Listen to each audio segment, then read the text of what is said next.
If your class came back from spring break acting like they've never heard of a classroom expectation, the Teacher Approved Club has your back. This month's training walks you through how to sharpen those expectations without starting over. Plus, you get slides to rebuild shared standards with your students in just a few minutes. And if you join now, you also get last month's Quiet Your Chatty Class Challenge, 3 days of lessons that teach your students how to manage their own volume. You can run it whenever you're ready. And I have a feeling you might be ready for it in April. So try out the Teacher Approved Club for free for 10 days at secondstorywindow.net/trial. The link is in the show notes. This is episode 253 of Teacher Approved. Hey there. Thanks for joining us. We are so busy right now wrapping up edits to our upcoming book, Structure and Spark, that's coming out this summer. And we are getting so close. Hopefully, by the time you hear this, we will be done. Yeah, if not, the publisher's going to be very unhappy with us. Yeah, a little bit. But I think we can do it, right, Emily? We can. But that is why we did not have time to get you a new episode this week. But we don't want to leave you hanging without our company for a whole week. No, we could never do that to you. No, we could never. So we are sharing one of our most timely episodes, how to add movement to your lessons. This is so important in spring when your students' energy is at its highest and your energy is quickly receding like the tide on the beach. The more you can do to productively channel your students' overflowing enthusiasm, the happier everyone will be. Oh, yes. So let's dive in. You're listening to Teacher Approved, the podcast helping educators elevate what matters and simplify the rest. I'm Heidi. And I'm Emily. We're the creators behind Second Story Window, where we give research-based and teacher-approved strategies that make teaching less stressful and more effective. You can check out the show notes and resources from each episode at secondstorywindow.net. We're so glad you're tuning in today. Let's get to the show. Hey there. Thanks for joining us today. In today's episode, we're sharing 5 simple ways to add movement to your lessons without losing instructional time, and a teacher-approved tip for managing wiggly students right before lunch. Let's start with a try it tomorrow, where we share a quick win that you can try in your classroom right away. Emily, what is our prompt for this week? This week, try adding sparkle fingers to your transition routine. I love this so much. I know. Okay, so when you need students to stop what they're doing and listen for directions, have them raise their hands and wiggle their fingers silently while they wait for everyone to get ready. This is so fun and it's so cute. It gives those fidgety bodies something to do with their hands without making noise. And bonus, you can easily see who's ready. And when all of those little fingers are wiggling in the air, it actually creates a pretty magical moment in your classroom. I can picture it right now. It's so cute. If you like this idea or anything else we share here on the podcast, would you take a second and give us a 5-star rating on Apple Podcasts? Ratings and reviews are one way that new listeners find us, so every rating and review really is a huge help to us. All right, Emily, why do we need to talk about movement in the classroom? Well, think about how you feel after sitting through a long staff meeting. I can hear the groans. Your back starts to ache, your mind wanders, and you're counting down the minutes until you can get up and move around and get the heck out of there, right? Exactly. And now imagine being 7 years old and trying to sit still for hours at a time. The reality is that kids are designed to move. Their growing bodies actually need movement, not just for physical development, but for cognitive development too. Yeah, because movement increases blood flow to the brain, which means more oxygen and nutrients are getting delivered to those adorable little brain cells. And that translates to better focus, improved learning, and, dare I say it, fewer behavior issues. But I know the resistance that teachers have to this. I know you're thinking, I have standards to cover and not enough time as it is. How am I supposed to add movement without falling even more behind? So that's the beauty of what we're sharing today. These are not separate activities that take time away from your curriculum. We're going to share some ways to integrate movement into your existing lessons. So this isn't about choosing between movement or instruction. You're enhancing your instruction with movement. And for those of you teaching upper elementary, don't click away. No, these strategies work for big kids too. They might roll their eyes at first, but trust me, they need the movement just as much as the little ones, though you might have to work really hard to get them on board with the sparkle fingers idea. Just saying. But it would be worth it. Yes, if you could do it, I'd love to see a picture. All right, let's jump into our 5 ways to add movement to your lessons. Strategy number 1 is act it out. Can you tell us about this one, Emily? Yeah, when your students can become the learning, they're going to remember it so much better. This works especially well in subjects like reading, science, and social studies. It's about getting their whole bodies involved in understanding a concept. I used to do this with vocabulary words all the time. If we were learning a word like collapse, I'd have the kids stand up and, literally collapse to the floor like a pile of blocks. And then we'd use it in a sentence as we stood back up. I love that because they never forgot that word after doing it like that. Our brains are wired to remember things that involve movement and emotion. So this strategy really locks in the learning, which is our goal, right? And this strategy works for sequencing too. If you're teaching the water cycle, for example, you can have your kids move around the room pretending to be water droplets. They evaporate by rising on their toes, condense by huddling together, and fall down as precipitation. Oh, it's so cute.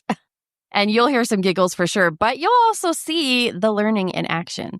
I have found this approach particularly powerful for visual and kinesthetic learners who might struggle with just hearing or reading information.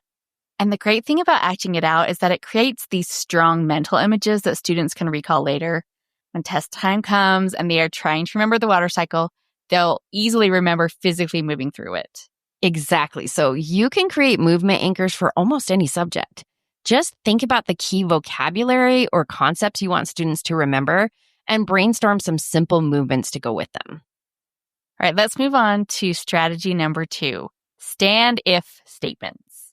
I love this. It's such a simple way to get kids moving and get some sneaky checks for understanding at the same time. So you make a statement and students stand if it applies to them.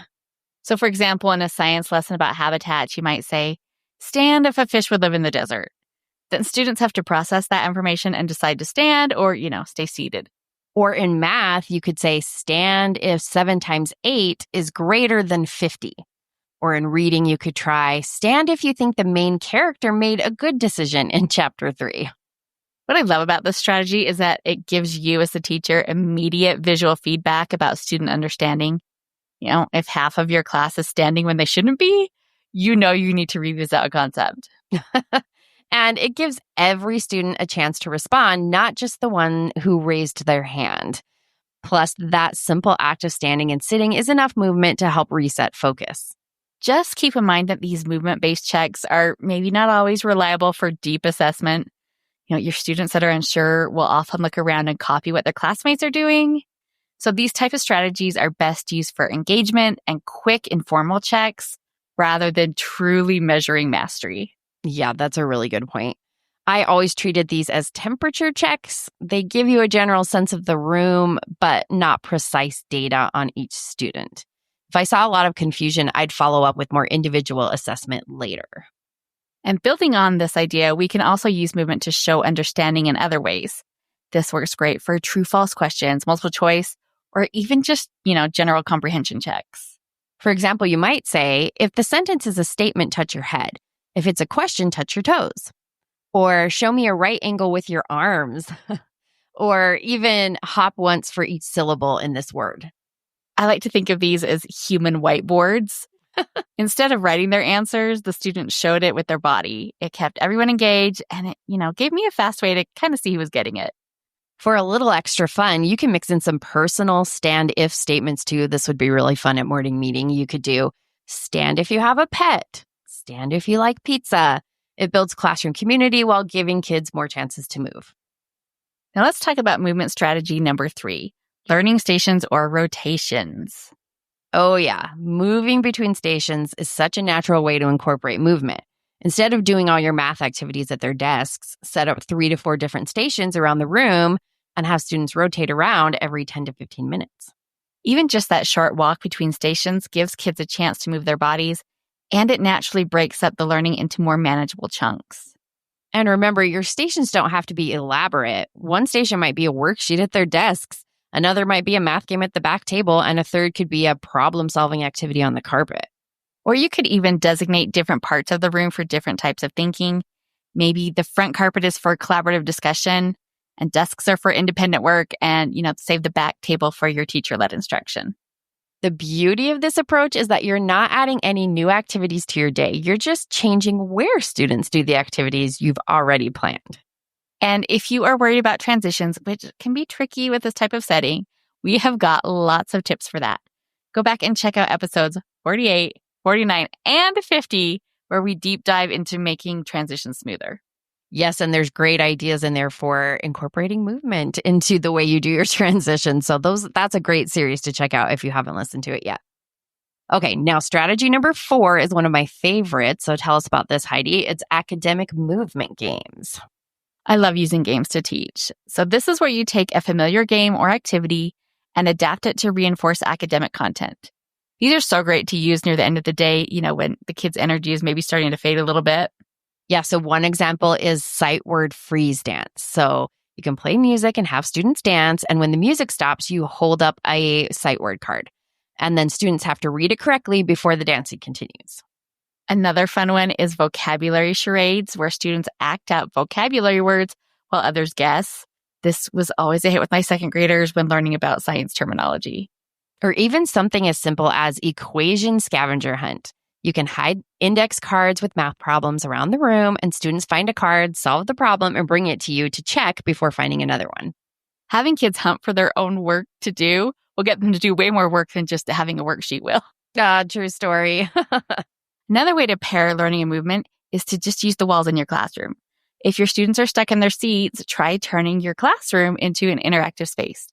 Post questions, vocabulary cards, math facts, or even sentence strips around the room, if you still have sentence strips, and you can have your students walk around and respond. And we love to do this with an end of year cumulative review that we just call an around the room review activity. And we just stick up the questions around the room, and they walk around with clipboards and answer the questions. And suddenly the exact same questions that they would groan throughout their desks become an exciting adventure because they got to stand up and use clipboards. A similar idea is to do 4 corners questions. You label each corner of the room with a multiple choice answer, A, B, C, and D, and then you have students walk to their answer. It's a quick way to gauge understanding and get some movement in. And it's even more fun if your question has more than one possible correct answer. So then you can have some discussion about why they chose corner A and why those kids chose corner C and their different reasoning behind it. Yeah, that way you don't also have a stampede of all the kids just running to one corner. Yes, also that. What's great about these games is that they don't feel like work to students. The movement makes the learning more engaging and memorable.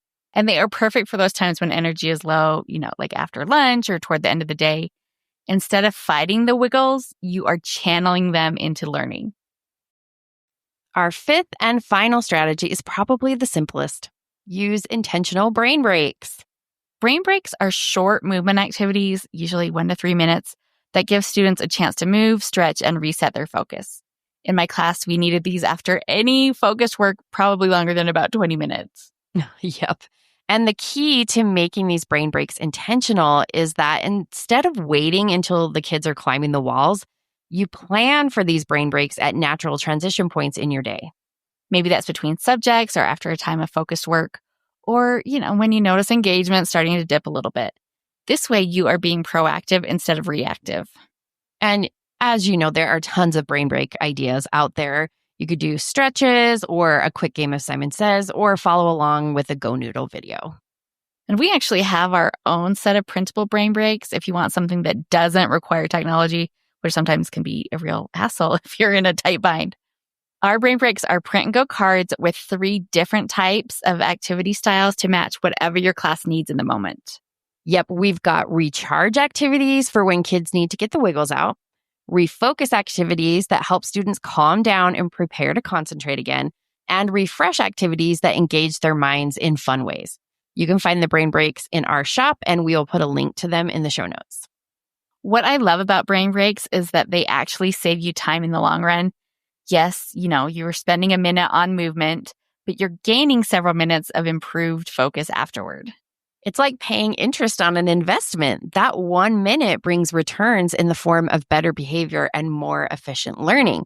And it prevents that cycle where kids get wiggly, behavior deteriorates, you have to stop and redirect, and suddenly you've lost 5 minutes anyway. It is definitely better to give them 1 minute of structured movement than to lose 5 minutes in the chaos. When I was a brand new baby teacher, I was really reluctant to waste time on something that felt as frivolous as movement. Oh, me too. I just thought movement was something extra, something I could only do if we had time. But now I can see that it's an essential part of effective teaching. Movement isn't a distraction from learning. It's a catalyst for learning. When we work with children's natural need for movement instead of against it, everyone wins. Okay, so let's quickly recap our strategies for adding movement to your lessons. First, act it out. Let students physically become the learning. Second, stand if statements. Get kids up and down while checking understanding. Third, learning stations or rotations. Change where students do their work. Fourth, academic movement games. Turn review into an active game. And finally, fifth, intentional brain breaks. Plan short movement activities between learning segments. And remember, you don't have to implement all of these at once. Please don't feel like that. Even adding one movement strategy to your day can make a big difference for your wiggly little learners. We'd love to hear which of these strategies you try in your classroom. Come join the conversation in our Teacher Approved Facebook group. Now let's talk about this week's Teacher Approved tip. Each week we leave you with a small, actionable tip that you can apply in your classroom today. This week's Teacher Approved tip is manage those pre-lunch wiggles. Tell us about this one, Heidi. Well, we all know that right before lunch can be one of the wiggliest times of the day. Kids are hungry, they've been working hard all morning, and their focus is waning. Oh, yes. I used to dread that 15 minutes right before lunch because it was like herding cats no matter what. So instead of fighting those wiggles, one thing you can try is a standing station for the last 10 minutes or so before lunch. Designate a few areas in your room where students can stand to complete their work. Okay, I love that idea. What does a standing station look like? Well, it's really just anywhere kids can stand. It might be a counter or a shelf at standing height, or really even just a clipboard that they can use while standing at the wall. And then when you notice the wiggles are starting to ramp up before lunch, offer the option to move to a standing station to finish their work. Oh, this is brilliant because it gives kids the movement they need without disrupting the flow of your lesson. And for some kids, standing actually helps them focus better than sitting. Oh, exactly. And the beauty is that you don't need anything special or any extra planning. It's just offering an alternative workspace, assuming that you give them the consequence that if they can't handle making that choice, you'll have to choose where they stand or have to go back to their desks. Oh, for sure. This is an option that you would want to introduce with some expectations and practicing how they should behave there and letting them know what the consequences are if they don't follow those expectations, or this could turn into a nightmare. Yeah, being clear about expectations is going to make or break this. Be clear that standing work is still work time. It's not a social break or a time to wander around the room and try out all of the different spots. Yeah, and you probably want to start small with this idea with maybe just 3 to 4 standing spots at first. And then you could use a rotation system if lots of kids want to try it. And then if you find that it's popular and it's helping your students and you've established good expectations for it, it could become a more regular option in your classroom. But for sure, some kids are probably never going to want to stand there and some will probably want to stand there a lot because it helps them focus better. It just depends on the kids. And really, this is such a simple adjustment, but it can make a big difference in managing that challenging time before lunch. To wrap up the show, we are sharing what we're giving extra credit to this week. Emily, what gets your extra credit? I'm giving extra credit to the TV show The Pit on Max. When this first came out, I didn't pay any attention to it because I don't generally watch hospital things. I mean, okay, I was very into Grey's Anatomy in the original first few seasons when it was so good. And I did watch the original seasons of ER as well, which also had Noah Wyle in it, who is in the pit. Yes. But somebody was raving enough about it that I'm like, I'll just give it a try. And guys, it is so good.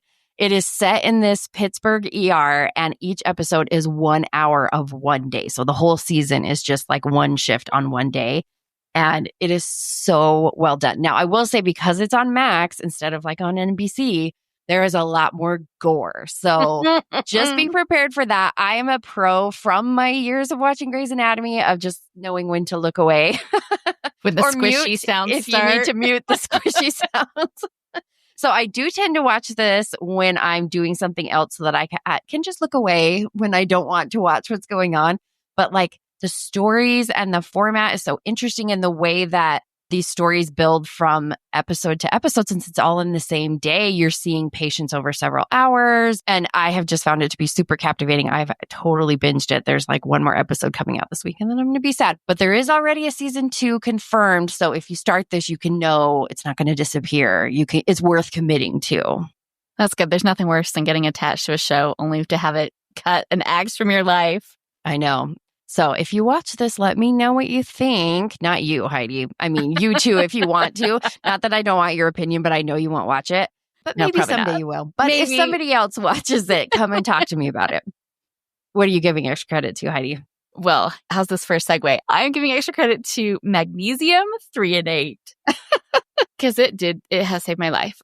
So like back in the fall, my doctor suggested I switch to that rather than whatever I was taking, the citrate or whatever form of magnesium I was taking, because 3 and 8 crosses the blood-brain barrier. That's the thing, right? So smart. You're I so know. smart.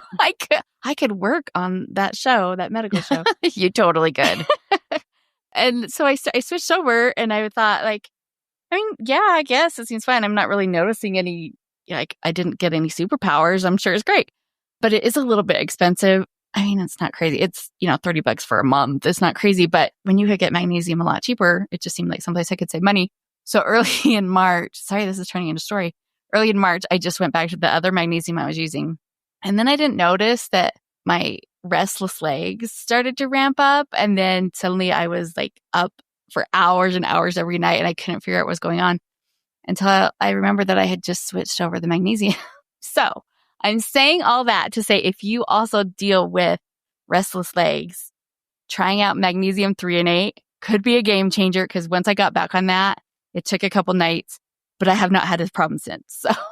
Well, now you've done a perfect case study of one that this works great for restless legs. So if that applies to you out there, you should try it too. And if you have been there, you know how desperate you are to try anything.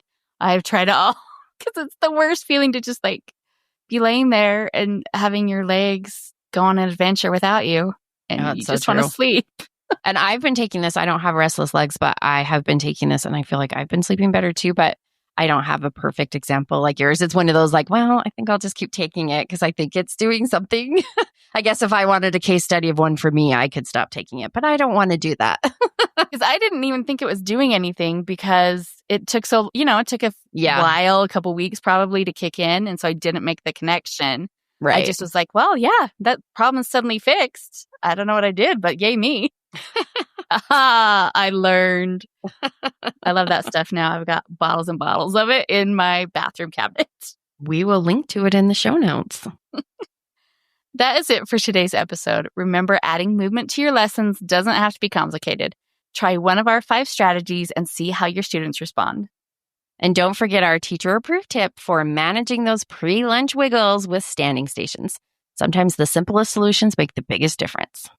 Thanks for listening to the Teacher Approved podcast. If you found this helpful, please share it with a teacher friend who might need these ideas too. We hope you enjoyed this episode of Teacher Approved. I'm Heidi. And I'm Emily. Thank you for listening. Be sure to follow or subscribe in your podcast app so that you never miss an episode. You can connect with us and other teachers in the Teacher Approved Facebook group. We'll see you here next week. Bye for now. Bye.